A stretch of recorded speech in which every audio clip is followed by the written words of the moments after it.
Spins for a while. Welcome to the Second Line Show. I'm your host, Nola Nash. Let's let the good times roll.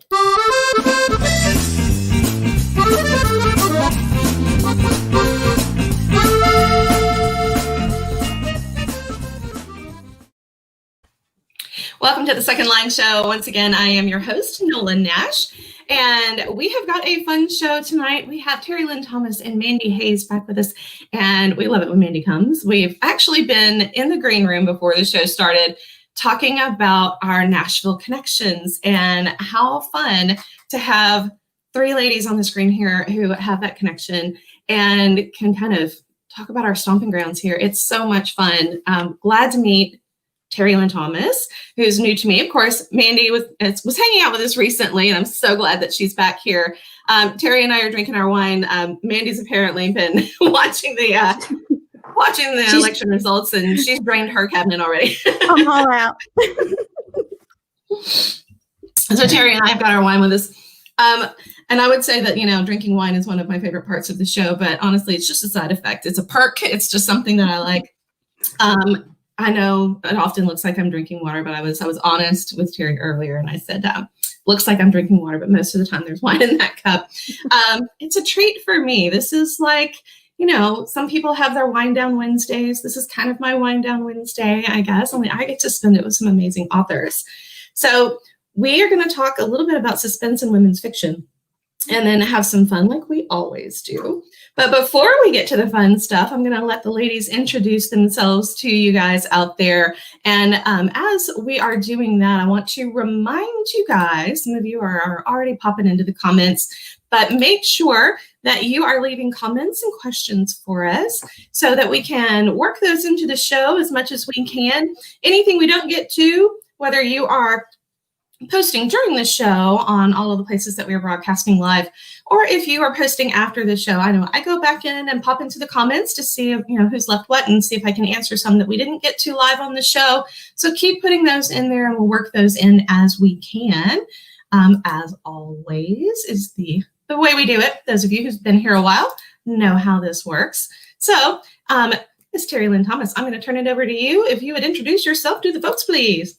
Oh, wow. Thanks. I get to go first. Hi, everybody. Nice to meet you. I'm Terry Lynn Thomas. I traditionally have written historical fiction set in World War II. I have 3 mystery series. The Sarah Bennett series, that's my first set, features a misunderstood medium, takes place in the 1940s in San Francisco. My second series is the Cat Carlyle series. That is traditional British fiction, takes place in the UK during World War II. The first book, The Silent Woman, takes place in 1937 when my protagonist is recruited as a spy and has a life change in the subsequent books. I have a new book out that I'm really excited about. It's my foray into contemporary suspense. The book is entitled The Betrayal, and it features a family law attorney in San Francisco, California, which is where I'm from, who she's just got a whole story. She gets accused of murdering her husband's mistress, and her life changes on her 62nd birthday. So I love to write and I love mysteries, and I'm looking forward to chatting with everyone tonight. Awesome. That one sounds so good. I love the historical fiction side, and we'll touch on that some because that's kind of my jam a little bit. It's the historical fiction as well. But the cover for The Betrayal is super awesome. I love that cover. It is just they nailed stunning. It. They really did. It is stunning. I love it so, so, so much. Mandy, jump in, girl. Tell us all about yourself. All about. I have within a reasonable boundary, Mandy. I have 2 collections of short stories. The first is called Walking the Wrong Way Home. It's a collection of 16 stories. I love that so much. I just went blank. I look at it. Some people are like, you fell into it. I do. It's like, look, I love it. Like, this is my, I pick it up all the time, like 4 or 5 times a day. And I'm like, I love you. And then my new collection that just came out. What is this? I don't even know what this month is. It's September. November. The end of September. It's Sharp as a Serpent's Tooth, Eva and Other Stories. And there are 3 short stories and 2 novellas. And every story features a female protagonist, and they're from ages like 9 to 93. Which I love it, Terry, when you said on her 62nd birthday. Mm-hmm. So it's like, oh, I mean, my ears are like, what? What? I love that. So that's it. And that one has a beautiful cover too. That one is a really pretty cover. I do. It's like, oh, just. Oh, that's beautiful. It is stunning. It is a stunning cover as well. You ladies have some beautiful covers for your books.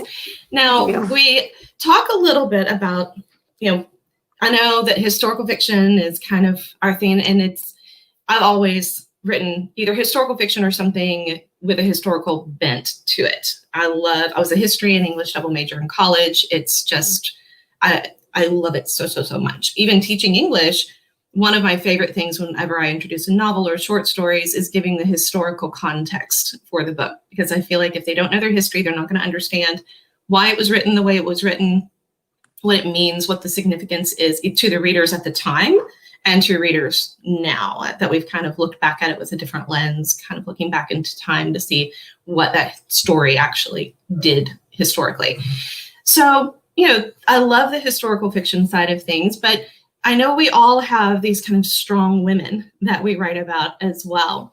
And yet we throw in some things that, they're dealing with challenges, and there's some suspense. There's definitely not, sunshine and unicorns all the time for these people. We're adding in that tension.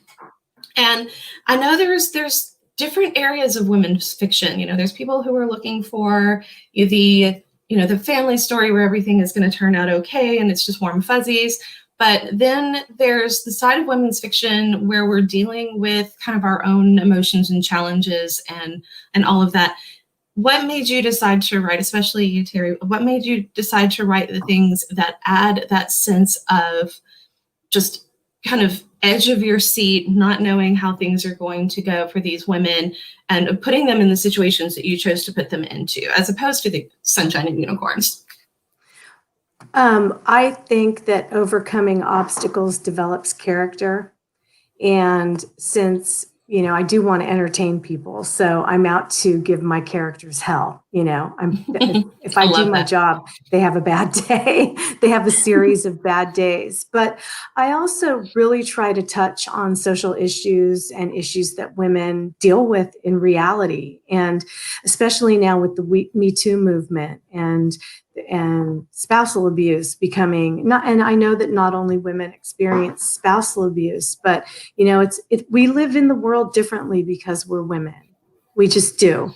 And I heard that's a very valid point. It is. And I read on social media somewhere that there was a psychologist conducting a seminar, and he said, okay, all the men, raise your hands. Tell me what you do to not be raped. And they said, not go to prison and da-da-da-da-da. And then the women were like, don't walk in parking lots, lock your doors, have a security, the millions of things that we have to do to just be in the world as women.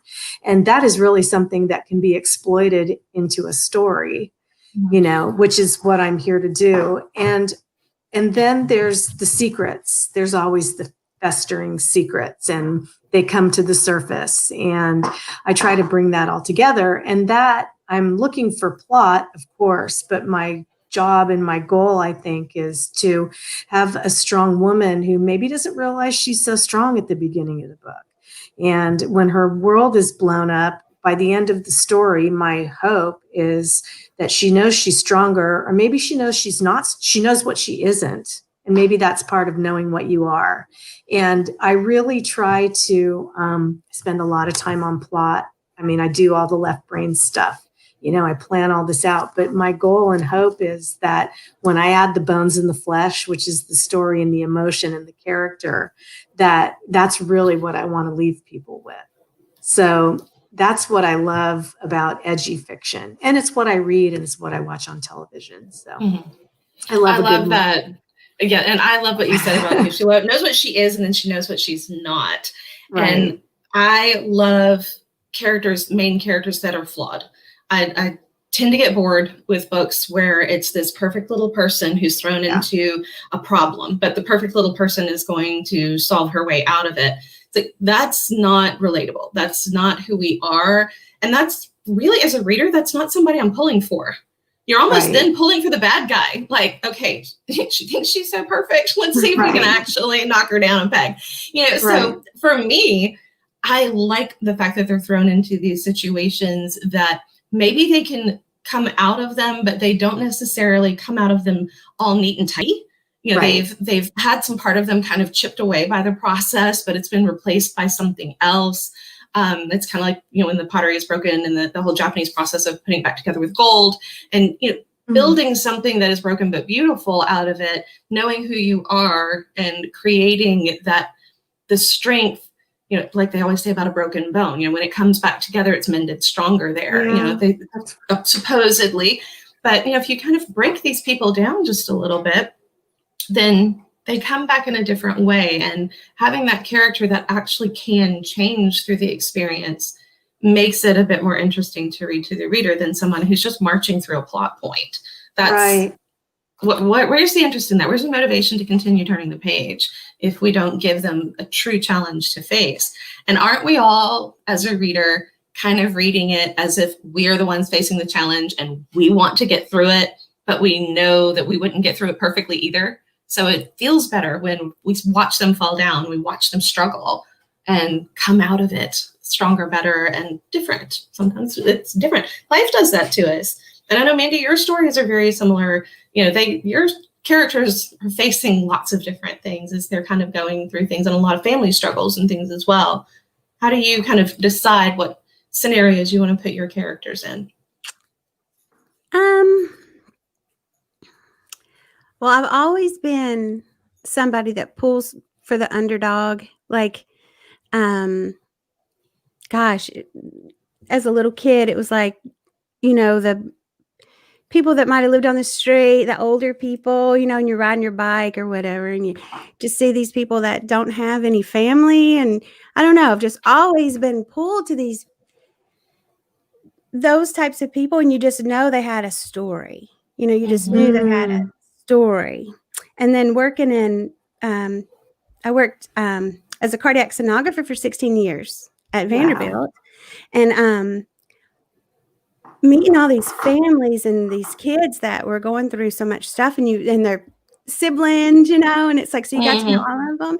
And some of them, like you'd see kids that were foster children that came from orphanages. I mean, there were I didn't realize there were 5 orphanages in Tennessee, and it's like, I didn't realize that. No, it's. I knew about the Tennessee Children's Home, but I didn't know how many there actually were. Through the state, I think there are 5, or there were back then. I don't remember how many years ago that was when. But anyway, you just meet all these people, and they just are some of this. I just loved them so much, and they weren't the pretty, perfect ones, and their stories would break your heart. But when you're watching them and you just see how strong they were, and how they didn't even know how strong they were. They didn't even know how inspiring they were. They're just kids, and teenagers. Wow. So I don't know. I love that. And too, my life, I got married very young, like really, really young. And I've been married 3 times. And so I've been through a little bit of all of it. You're a serial wetter. I know. I'm always, always the bride and never the bridesmaid. Never the bridesmaid. I'm always a bridesmaid, never the bride. No? That's a title of a story. I hope you write a story about that, because that's always the title. Always a bride, never a bridesmaid. Because if you don't, I'm going to. Well, I'm already trying that out. That's so cool too about words. It's like everybody. What would be really fun? How we were talking before we got on here about how we just, with the staying home, self-isolating, the pandemic. I even hate to say that word, but how, we just miss as writers getting together. And Yeah. what I would Talking love to about do, writing. yeah, when this is all over, maybe we could all get together and Yes. like that one line, like I'll take that and everybody write a different story. Like take a line, like pull Yes. stuff out, but we all would write from the same prompt and see what our stories would be. Because it's like, I do my students, I give them a prompt that I've written, and they have to start with that line. Whatever the first line is, the first line of their story. Hey, Hollywood. Hello, lady. And it's interesting to me where they go with it. And then I have them share their stories, and whoever wants to share. And even though they've started with the same opening lines, it never fails that the stories are vastly different. And, I teach so many kids in the course of a day. When I was in the classroom, I teach more now, but in the classroom, I had, one year I had 153 students, and I would do that exercise with them, and I would have 153 different stories. But it's so interesting how they pull their own experiences into something that I created, their own imagination, their own world, and whatever they come up with. And it's so fun to watch them do that I would love to have that same experience with a group of writers and to see what they come up with as well. And how far reaching we can take something just based on, again, it's your own story. You pull in so much of what is uniquely you into something when you do that. Gosh, it would be so fun to actually get a group of people around and do that. Yeah.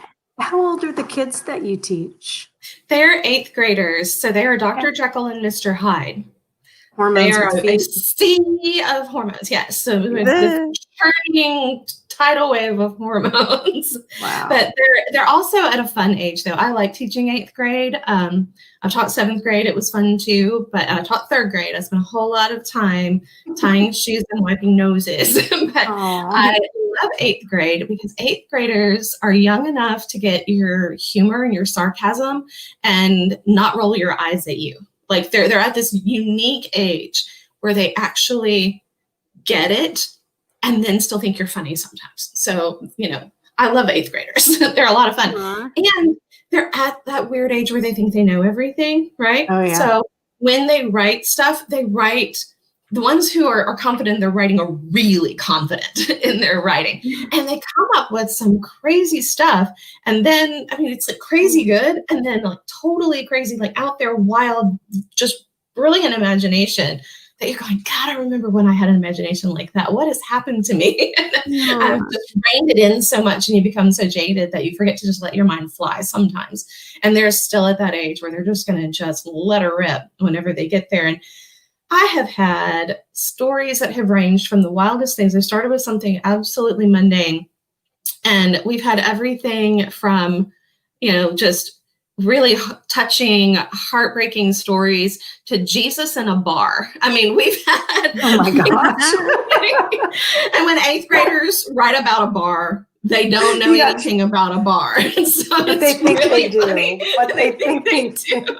It was hilarious. And then the kid who wrote about it, I love him to death. He's absolutely adorable. Still keep up with this kid.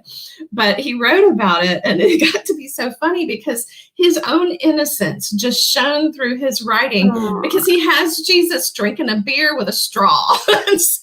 That's so sweet.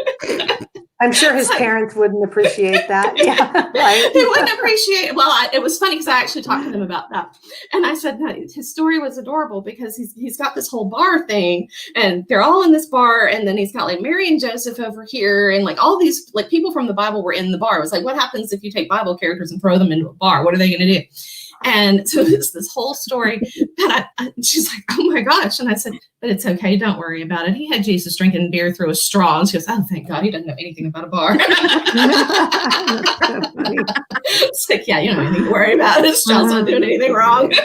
He knows nothing. It was hilarious, but it was just funny. And that particular prompt, I still don't even remember how he got to Jesus in the bar. I don't remember what the prompt was, but I will never forget what he did with it because it was so fun. And he stood up there just confidently reading his story about Jesus drinking beer through a straw. It was great. It was absolutely great. Oh, Oh, Holly's got a comment for us. She says, hello, Terry and Mandy, both new authors. Looking forward to hearing about your books. ah, Yes, ma'am. hi. You gotta get to know Hi, these Holly. ladies, Holly. They are Nice to meet you. fantastic. Holly Ward is over there with Christine over at High Society Book Club, and Oh, we're I'm always gonna be grateful for on- their support. They are Yeah. fabulous ladies over there. Cool. I'm going Yep. on that their website, I think, in January. I'm doing They're such fun over there. Very sweet and very supportive ladies. We are always grateful for them. And great they recommendations promote for books. Oh, yes. I always post about, sites like that because we know about those sites because we're writers. Right. But the readers, it's like, go there. You want to look for something to read. You need to go to these places and these blogs. And, they do so much. The media influencers, they're so committed and we owe They them. really are. And it's fantastic. And for us as authors right now, and we were talking about this before, it's so hard as an author to kind of get out there and find the readers and be part of it. And it's so wonderful to have the book clubs out there that are reaching out to authors and letting us find each other. And also, Right. I mean, authors are readers. And so we're kind of in the same boat. It's like, I love hearing about these new books and getting to know the new authors as a reader, because I'm not just sitting over here writing books, we read them too. Right. So these book clubs are critical, especially as we've got lots of time to sit around and read. Like we're all kind of finding that, that cozy chair in front of the fireplace now and just curling up because, I have a feeling we're going to be cozy chairing for a long time. I just like resigned myself to the fact that, we have to buckle down and stay safe and stuff. Yeah. And we've all got different reasons for doing what we do. And I know, lots of us have very personal reasons for it. I've got, my daughter is my reason for it. She's the reason I teach online this year because she's immune compromised. And so, we have our things that we focus on. And I think that we've found through all of this, there's been some good things that come out of it. And I feel like we've found that life that we all kind of always wished for. Us but writers never especially. actually did. Yeah. It's kind of that. I wish I had time to write. I wish I had time to read. I wish I had more time to just spend with my family and be don't home. You remember, 30 years ago, that's just the way that it was. Everybody had dinner together. Nobody was going 15 different directions. And then the pandemic kind of forced us all into something that we've all lamented was gone from society. And it's brought us back to that. And I hope that we all come out of this with the appreciation of what we gained, not just bitterness at what we lost. Me too. And I know I've made some great friends because of it, because this show, I would not have done this show. I mean, I was looking at live events and all kinds of things like that. This is not something that was on my radar to do until we couldn't do the live events. So I've made some great friends this way, and I love it. And getting so deep into the book clubs where we really can get out and talk to people and reach people has been, a great benefit of all of this. And another friend of mine, Mike Eberhardt, who's been on the show, we were talking and said, you know what? We would not have become as good friends as we are when we knew each other, but we didn't really spend time talking because it was like other things that were pulling us in a bunch of different directions. We're like, we actually have time to talk now. And we found out we had a whole lot of things that we had done as, kids were theater people, lots of things to talk about. So there's a lot of friends that I've made I would not have necessarily gotten as close to and really developed that friendship because I just didn't have the time. We were pulled in too many different directions. So I love in many ways that we've had the time to kind of reevaluate what's important and what's worth spending our time on and what's worth going out into the world for versus kind of hanging on to what's near and dear to us.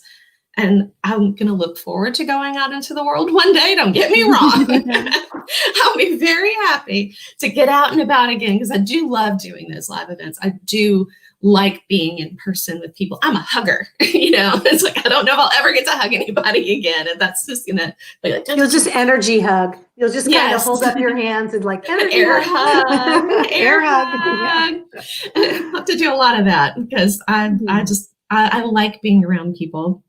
I like being a teacher in a school, in a classroom too, but at the same time, I've really kind of found my feet teaching online. I like it, and it's been a challenge for me to figure out how to build relationships with kids that are just on the other side of a screen. They need the relationships too. So how do we reach out?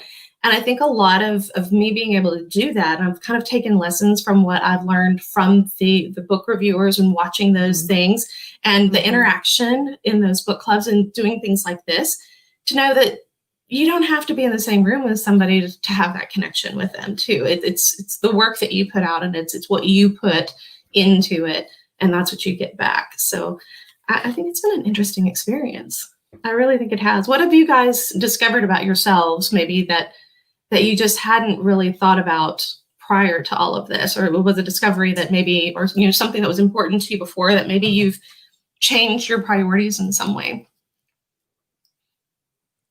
That's a tough question, I know. Well, it's easy for me because I left Nashville 3 years ago. I quit my job and sold my house and gave everything away. I moved out to a farm while I was waiting for the house to actually sell because the contract fell through. So I was on a 70-acre farm with 4 ponds and just me and my dogs. I didn't see anybody. I would go and volunteer. Oh, well, that's another fun thing. So my 7th grade biology teacher, actually, her church wasn't very far away. So she asked me to volunteer for the homeless for Room in the Inn for the holidays. So it's like I wasn't alone in the holidays. So that worked out perfect. I met all these great people and had so much fun. Like I could talk, if I start talking about that, I'll be hogging the whole thing. But that was great. I really liked my solitude. I had always worked like 10-hour, day jobs, and had, when I was raising my son, which I loved, having my son, but he was grown and married and moved out. But before that, like he was always there as kids, friends, my door was never locked. When he went to college, I was really missing him. So my brother and my sister and my nieces, I started just doing for them. Mm-hmm. And so I didn't realize how I never spent any time for me, and so interesting. I love that. Other things happened too with all that. And then married the 3rd time, and he was a musician. And so it's like I would work 10-hour days, and then I would go on the weekends and work the door and sell merch and travel with him from shows to shows, which I loved, but oh my gosh, I had no time. So when do you still do that? He does, yeah. Do you still go to his gigs? Do you still go to his gigs? I actually went to, gosh, when was the last one? They played in New Orleans. I love New Orleans. It's been, now that's probably been 3 years ago. I was living here. I went to New Orleans to hear them play. They're great. I love them. And Tammy, it's a band of guys. Tammy is the only gal. She plays fiddle and she's writes songs and sings. They're something else to watch. They're really What's good. the name of their group? The Steel Drivers. Steel Drivers. Y'all look up the Steel Drivers. Look at the Steel Drivers. Where y'all people? I'm writing it down. Yeah, really good. So my ex is a banjo, the cute little dimply banjo picker. That's my number. Call him number 3. No. He laughs, and he introduces me to people because we really get along, all right, And he'll say, "I went to his niece's wedding, and all these old ladies that were friends with his parents, And he was like, 'This is my ex-wife and my dear friend, Mandy.'" I love watching people's faces. It just always makes me laugh. Ex-wife and dear friend. Me to her. So funny. That's funny. But as much fun as I had doing that with the band, and it was great. Chris Stapleton was in the band before he went. So he was the singer so he and Mike Henderson wrote their songs. So the songs are unbelievable. The music's great. Chris isn't with them anymore because he went to do his own, and Mike, he didn't want to travel, and it's like, but they're all so great friends, and they just, have their own stuff. But Brent's picked up where Mike left, and they have a great singer now. They're a good band and great group of people. But as much fun as that was, I just thought, I never had any time for myself, So then when I did that and moved out to that farm, it was, I moved out there in October and I stayed until end of February, I think. So it was freezing cold in this old farmhouse, 70 acres, a family cemetery. Wow. And my dogs, cows. There were like a bunch of cows out there. And it's like, that was it. I loved it. I loved it. And so then when I was going to hit the road and travel around, but then with 3 dogs, that was stupid. And so I found myself here. And it's like, when the pandemic hit, I was like, oh, but I don't have any small kids. You know, my kids grow, you know, so it's like, I know it's so much harder for a lot of people. And I almost feel bad when I'm like, I like it. I hate it that people are sick and that people die. And but I never realized what a introvert, I mean, because everybody, you know, I thought I was so extroverted, but actually I think I'm a extroverted introvert. I don't know. I think you can be an introvert and be bubbly, because I'm an introvert too. I enjoy being alone, and that's a gift. So how did you stay warm in the winter? Well, I just laughed about it because I got it out. My dogs got excited. Electric blankets. Oh yeah. I had a heating pad. We'd come out from walking and my little Jack Russell would jump on that heating pad. And I had a space heater. And it's like space heater. Those are scary though. This was a really old nice ones, I guess. This was a nice one. Actually, it was a friend of mine had it. And so when I told her I was moving out the farm, I was like, I need a refrigerator for this farmhouse. And I got a free refrigerator and the space heater. And they had propane, which I had to actually put propane in the tank, but it was expensive. And my house hadn't sold, you know, so I'm still paying the mortgage on the house. Oh my gosh. I was also putting a new roof, you know, like all that. Yeah. But man, I was committed. I was, you know. You were. I was you like, were absolutely committed. You were on a mission. I was on a mission. And it was the best dang decision I've ever made for myself. You know, it's really, I have no regrets. I came down here and I started doing storytelling events and worked at a bookstore for a little while. And it's like, I've never got to do, like I took a job at Vanderbilt Medical Center because they, you know, good benefits, and they paid 70% of my child's college tuition. He was 6 years old when I started, and I'm like, that's awesome. And he graduated from UT Knoxville. And so it's like, you know, and it's like, I never had just a job. I actually worked at the Dollar General as a cashier. Nashville's Dollar General. Nashville is they're everywhere. Dollar General.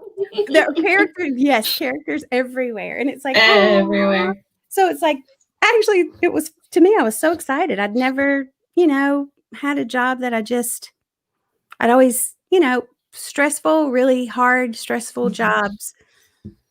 So an easy job. Just something fun. Fun. Yeah.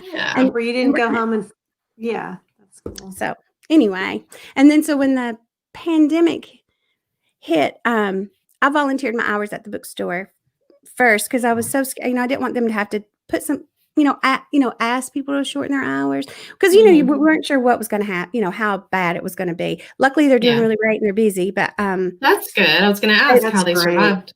Well, they have a bistro, so they were doing pickup, you know, curb service and deliveries, and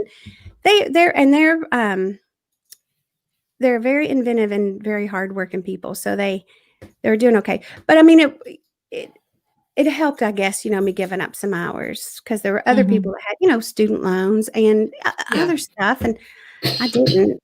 I don't know. And then it's like, so I was here and just got crazy with my books, and then I was able to put out a second collection and get back on my novel and making artwork and doing all this. It's just, you know, I'm 51 and I feel like I'm 22. It's like I just feel like I've just started this new, I don't know. Life is good. I love that. I love that the positive outcomes that we're finding. I mean, yeah, it's tough. I mean, we had our share of COVID in our family. We lost my dad.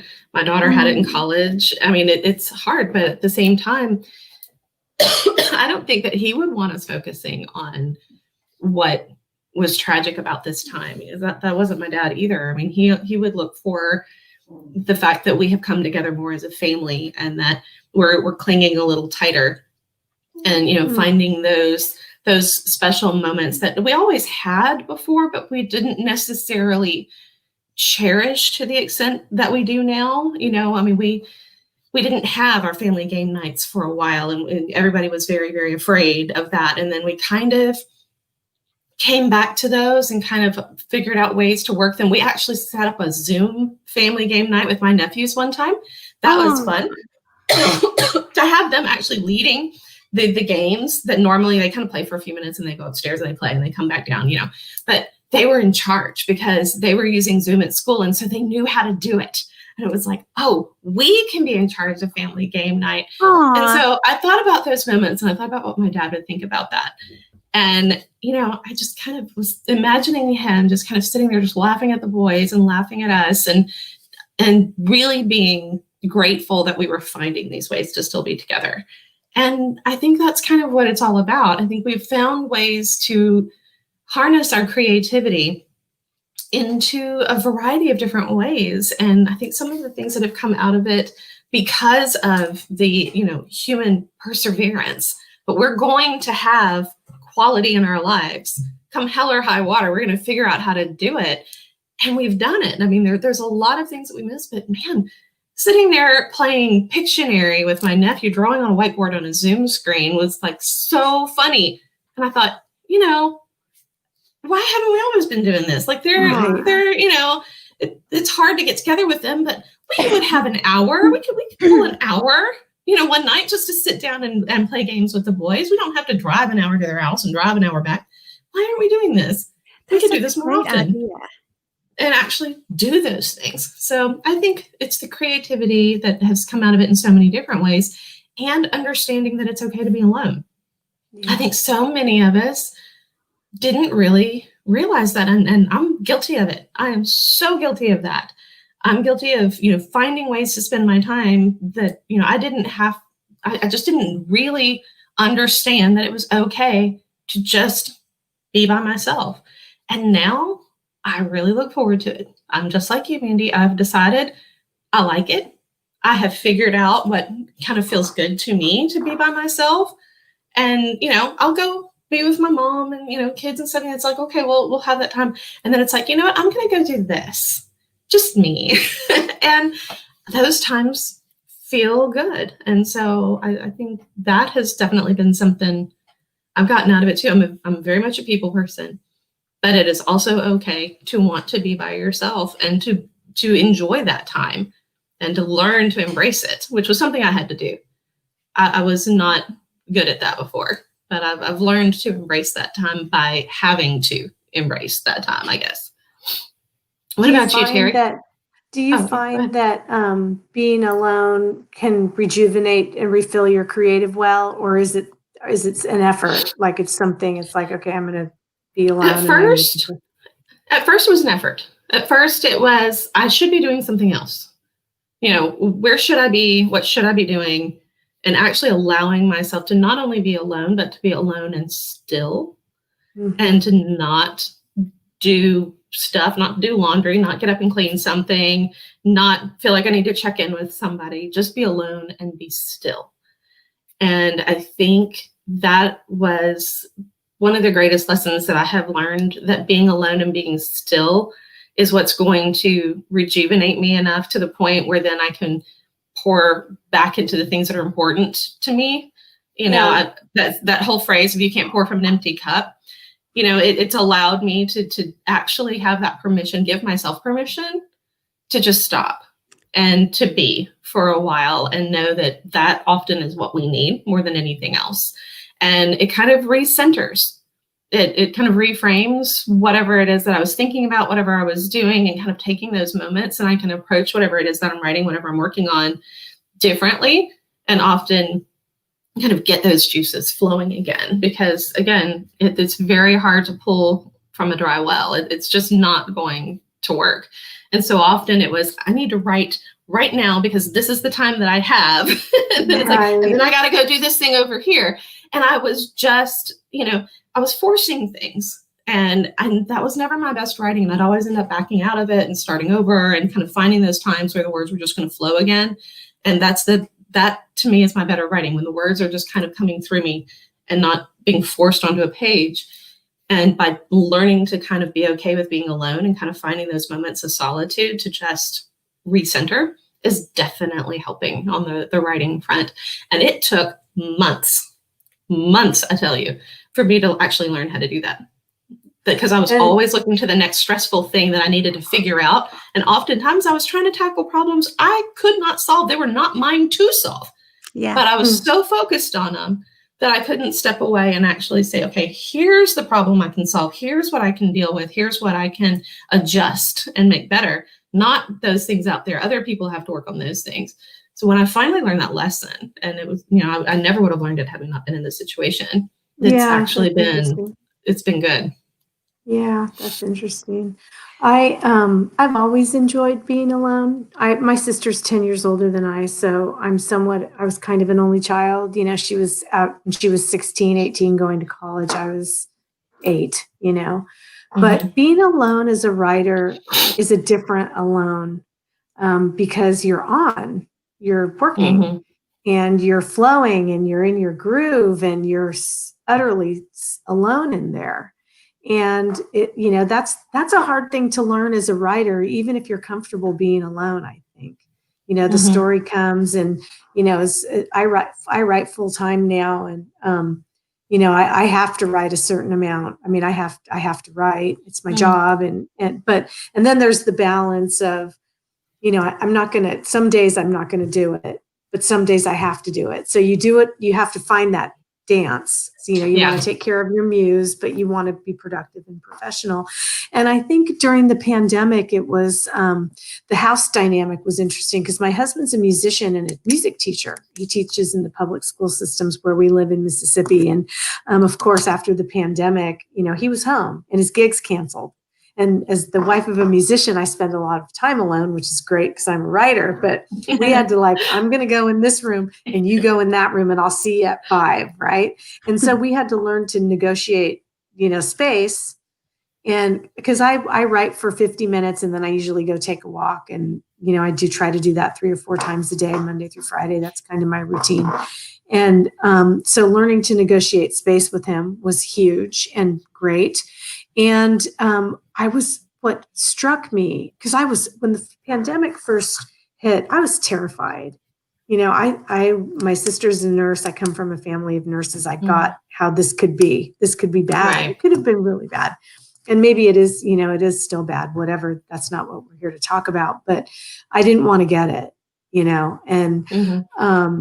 and everybody, there was no toilet paper and there was no food and you just had to go to the store and hope there was some rice. And I never kept a pantry. So I just don't. I get fresh vegetables. I go to the store, I get my veg for the day and, I'm good. And so I've learned. So what I've learned from the pandemic, which is the question, I learned how to keep a pantry. And so now I know how to do that. It's a whole different way of grocery shopping. And, but the thing that I learned the most and what ties into what we're all here to talk about tonight is I love writing. And I think writing, we've been talking about, what's going on in the world right now and everybody's different. And, story brings us together. It does. Story is the bridge that will heal us all and heal our differences. And I think we all need some healing right now.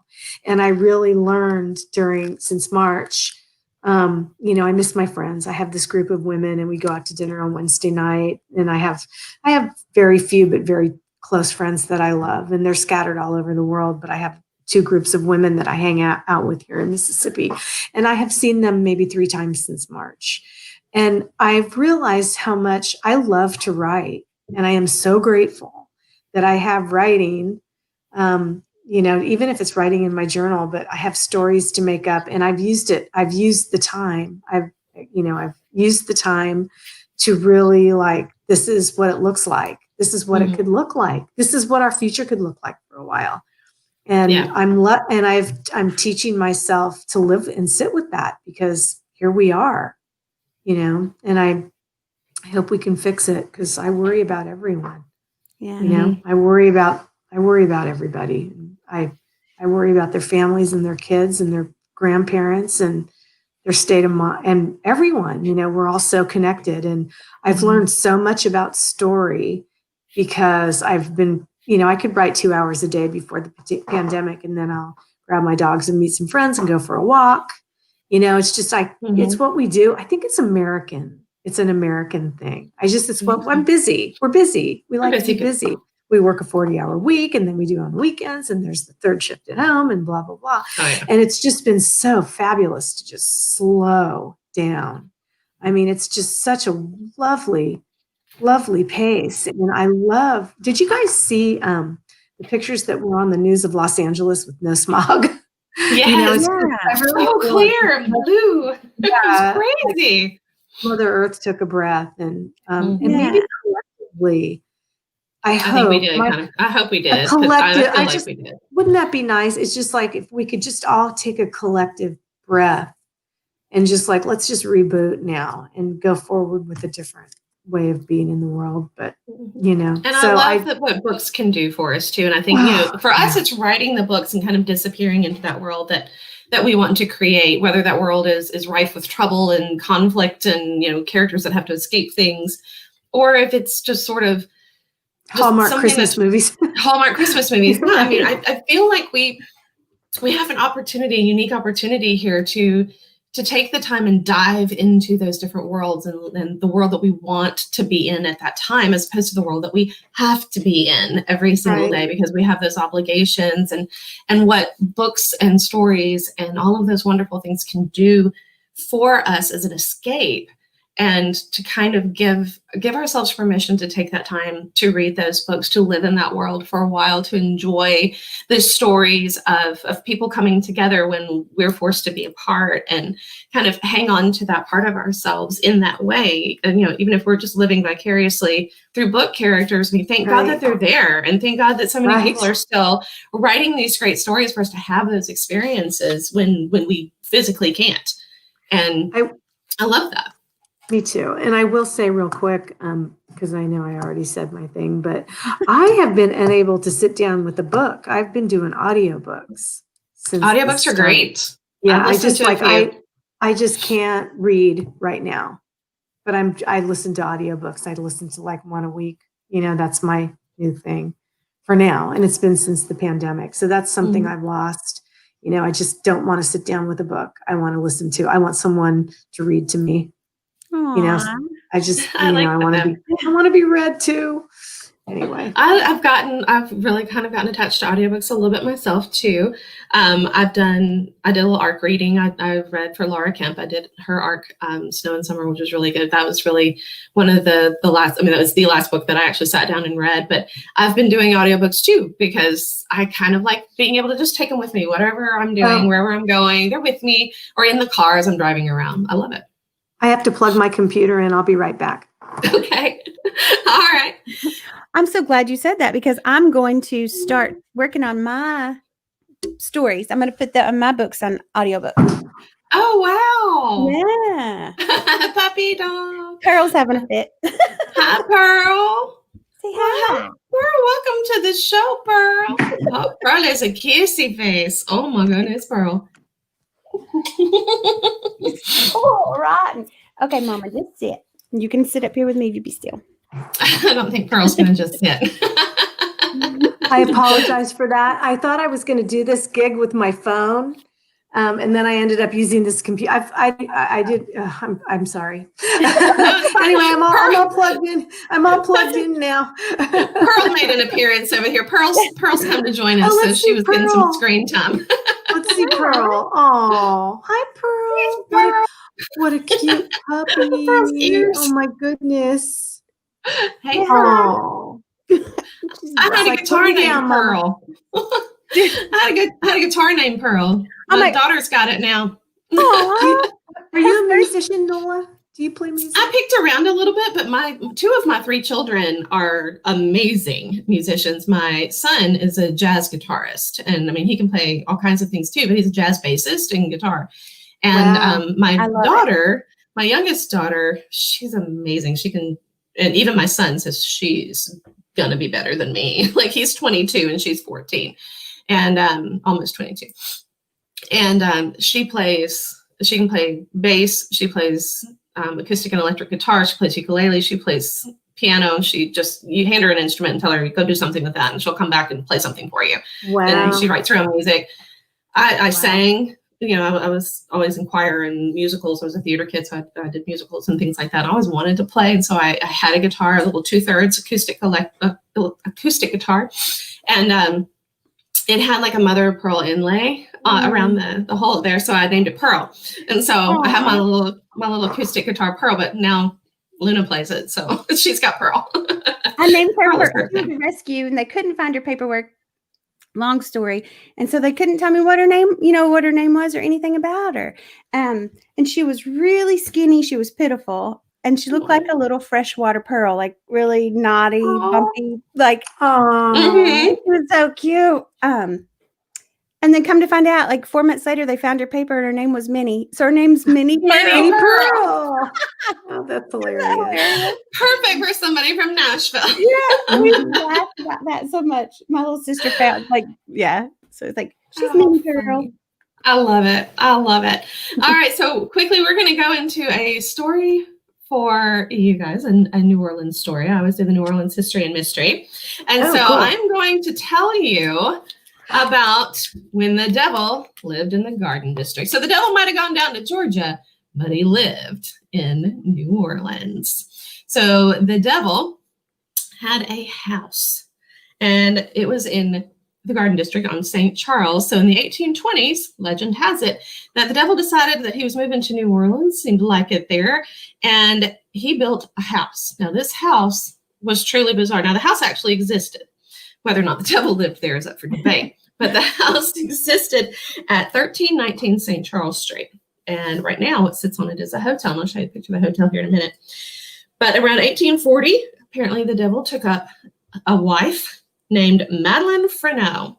And Madeline and the devil lived high style in this house. And he decked her out in fine clothes. He had a whole bunch of tiny little demons that took care of her in that house. And when he built the house, some say it went up in a day. Some say it took a week. 7 days. Wow. Because of course that goes with the, the devil's got to have his own creation story, right? So he's got a week to do things too.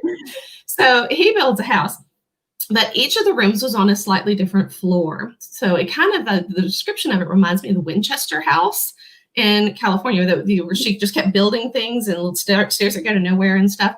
So he had floors where, the room is up here. So there's some like Escher-like stairs that go different directions all over the place. And so this weirdly built house. And so Madeline and the devil, they lived happily there for a while until Madeline got bored. I don't know how one gets bored with the devil. But how do you get bored with the devil? Bored. She gets bored, and so she takes up with this young man, and her young man, his name was Alcide. So Alcide Cancien, it was his name. And so Madeline and Alcide strike up this affair, and they're having this tryst, and the devil would go out of town, and so Alcide would come over for dinner. So, I guess at some point he did have to go down to Georgia. I don't know. But he leaves town to go down to Georgia, whatever. And one night, Alcide and Madeline are having dinner, and Alcide tells Madeline about this strange encounter that he had with this man who asked him if he knew her. And of course, he told that stranger that yes, that Madeline was his lover. And turns out the man who asked the question is, of course, the devil. So the devil had offered him a whole lot of money if he would take Madeline and move, because the devil's tired of Madeline too. So he's like, let's just get out of here. Just take her and go. And Alcide decided, well, I'm tired of Madeline too. And I don't want to take the money because the money comes with taking Madeline, and I'd rather leave Madeline here. So he just tells Madeline over dinner, Alcide does, that he's just going to leave town. He's getting out of here, but she's not coming with him. Well, Madeline flies into a rage, and she strangles Alcide with a napkin, a dinner napkin, and is so enraged that she actually severs an artery, and he bleeds everywhere all over as he's dying. And so she's running around, and you imagine all the little demons, that are running the house. They're probably sitting there just, I imagine the peanut gallery of little demons watching this all play out. I mean, just in your imagination, it's got to be hilarious and brutal and hilarious. But you tell what I write, right? finding this funny. Love it. But little peanut gallery demons are out there, they're liberties, they're watching. And then, so Madeline's running around like a crazy woman. And she's trying to wipe all the blood off of her, and she can't. It's like all over. And she's trying to like wipe it on the tablecloths and napkins and curtains and stuff. She can't get the blood off of her. Well, of course, right about then is when the devil gets back. And he sees this whole thing, and he's like, oh my God. And so he decides, I'm done with this. This is just too much for you and me. Even too much for me. Even too much for the devil.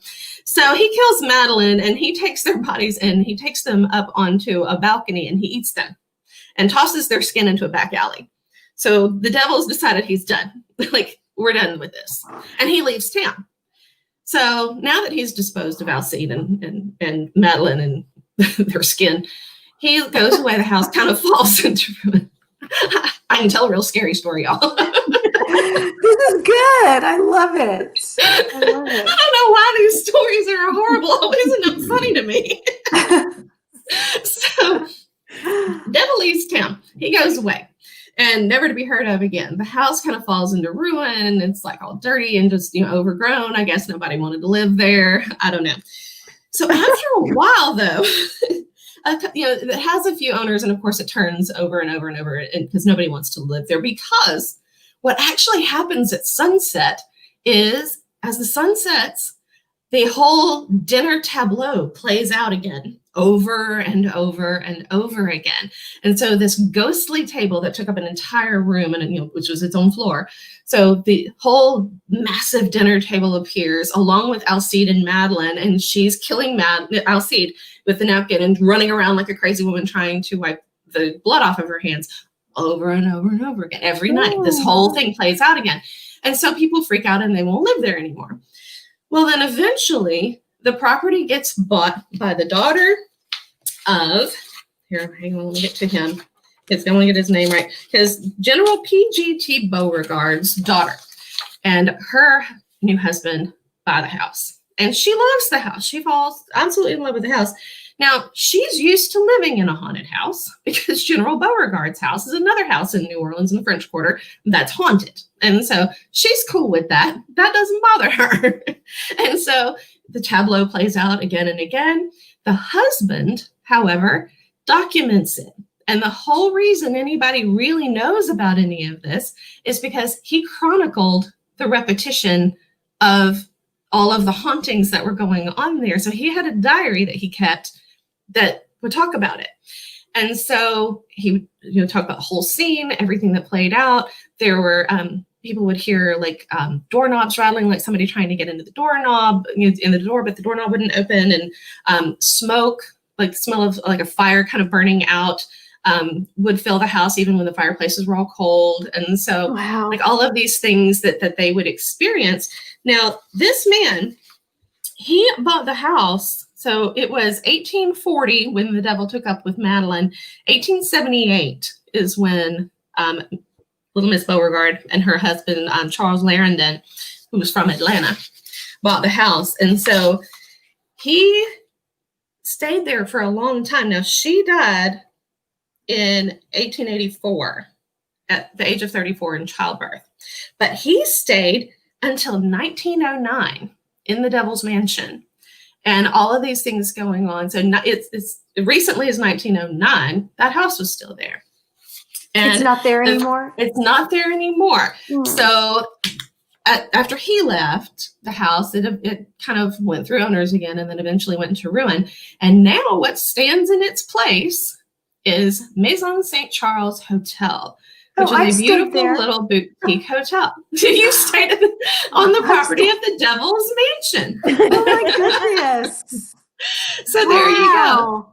But so apparently the curse left with the house, because ghost hunters will tell you that there's a vortex there kind of in the center of the lobby, but the hauntings, the staff has never reported any hauntings. But the hotel quite literally sits on top of where the Devil's Mansion was.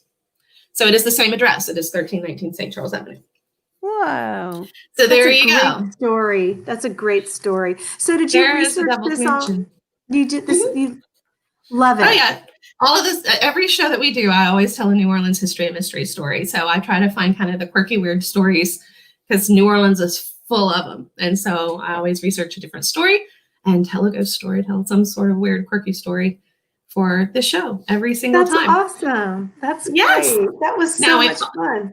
Well, thank you. I love these stories because there's just so much color down there. And we were talking about it on the Halloween show. I said, if I still lived down there, I would be completely distracted with all of the other stories I could tell and work into things. So probably best that I don't live there while I'm trying to write, because who knows what I would come up with.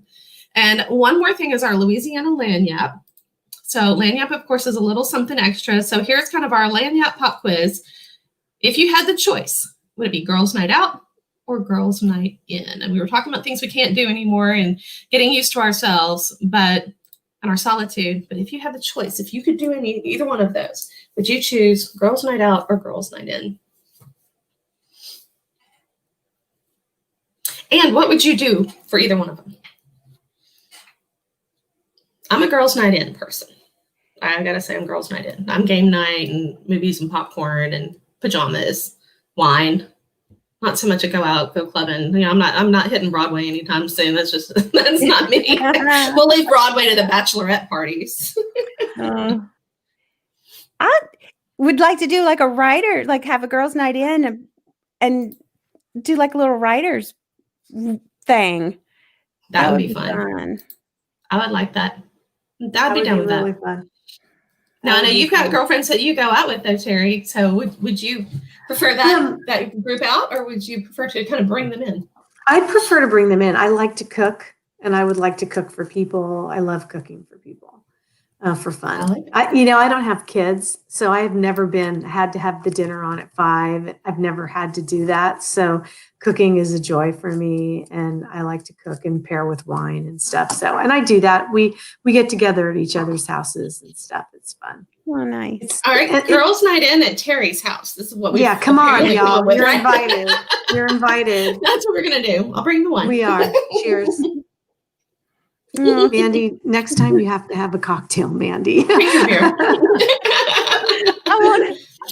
Next time I want to drink it all already. I was being nice and not broadcasting that on the podcast. Why not too much? Oh my goodness, that's funny. Oh my gosh. So as we're coming to the end of our time, I do have to mention it because Annie McDonald would never forgive me if I didn't. She always fusses at me for not plugging my own books. So Crescent City Moon and Crescent City Sin, both of those books, of course, are out. Crescent City Sin just launched last week. So I didn't know that.